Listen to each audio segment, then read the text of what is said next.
Minha ka Sautrik unailar atar arpuar, lakno ba ka sarkar Assam kala pendep Thung kinar Ilektrik, hasnong Sabuda ba Jatalong, wat Hapdeng Jingpyrshah ka bajur, nakipat ba jong kita ki arsnong.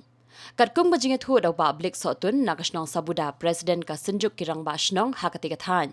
Ulaong ba kibriyo na ka sarkar Assam kilala ben penyeng tang hapo shisngi, ya kita ki pos Ilektrik, ka ba kila penyeng hapo kasnong Sabuda ba Jatalong. Kirang ba asnong katigathan ringkat berkipat ba, kila rai ben pelong da ka jingalang pat ba hakini kisngi panwan.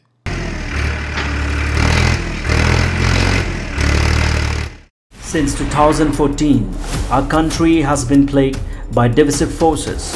TMC is in Meghalaya with the mission to empower the people, uphold the ethnic cultures and traditions, celebrate the sacred land. To oust the proxy BJP government from Meghalaya, be the change, support TMC by calling on 96877 96877.